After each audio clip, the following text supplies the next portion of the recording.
Hello. If you're facing a scene like that, with a whole pile of half square triangles that need trimming down, and you will get that when you do, or if you do, the Starry Night quilt pattern by Art Gallery Fabrics, which is my inspiration project for if you're coming to the sew days starting in September, because that's my inspiration project for you, but it's not compulsory. Okay. And you can look up on the website if you want to learn more about the sew days, although at the time of filming there's only 2 places left, so you need to crack on. So if you're facing those half square triangles and they need trimming down, and you have bought yourself the very expensive bloc-loc ruler, as me over here, Sarah Ashford actually kindly bought it for me when she's over at Quiltcon, because I don't even know if you could buy them over here, but you might find them in little nooks and crannies if you look hard enough. But thank you, Sarah.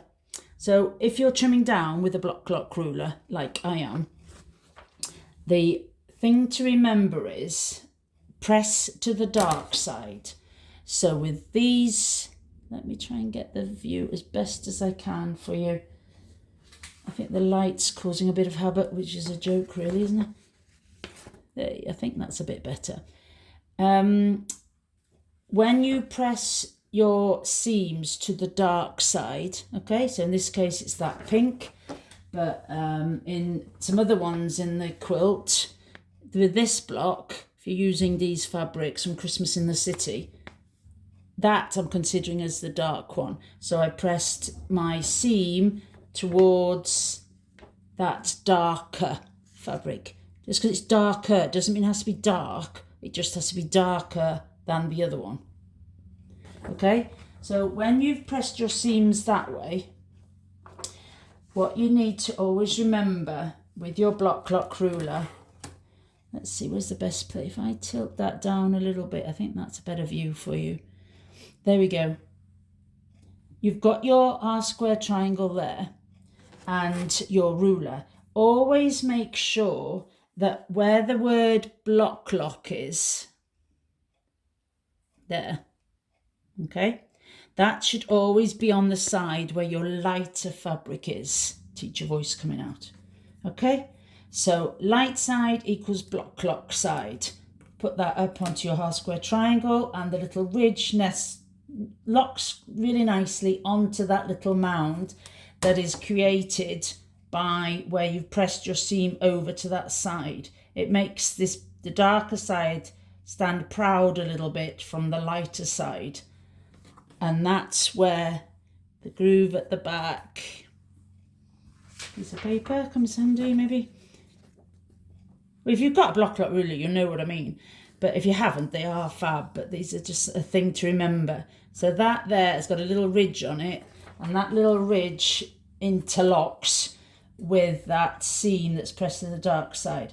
So I'm cutting these to 2.5 inches, so I'll make sure I've got 2.5 inches close to the bottom, and I've definitely got a little bit of fabric on the other side of 2.5 here. Hopefully, if you know how to use a normal ruler, you'll know how to do this. So I will trim that first side down, okay? And then when you have to turn the square round to trim the other 2 sides, you'll need to remember to turn your ruler as well. So turn ruler, turn square. So now my lighter side is on the left. So the side of the ruler that says bloc-loc needs to go on the left. And I will place that on, let the lock of the ruler go against the seam. I'll make sure it lines up with 2.5 inches on the left and on the bottom as closely as I can. Doing this with the camera to my left is a bit tricky. And then I'll just finalise those tiny little shavings of fabric off. And there you go. So if you've got a bloc-loc ruler, that's just a little reminder for you to how to use them. If you haven't got one, and you're doing it, if you're trimming your squares and you've made your squares the way it suggests in the pattern, it's a cracker. It really does help. And also what also helps is just do a little bit at a time. please don't try and do them all at once, because A, you'll be bored out of your brain, and B, your wrists will really kill you. Just do a little bit at a time every day. Make up your half square triangles and then trim down a few. You know, I don't know, set yourself a target. Maybe it's do half an hour a day or whatever you can fit in. Just do bit by bit. So then all your half square triangles will be made, they'll be pressed, they'll be trimmed, and they'll be good to go when the sew days start, or whenever you want to start. Okay? Take it easy. Life's not a race. We're meant to enjoy this process, not wanting to get it over and done with in 5 minutes. Okay, hope that helps.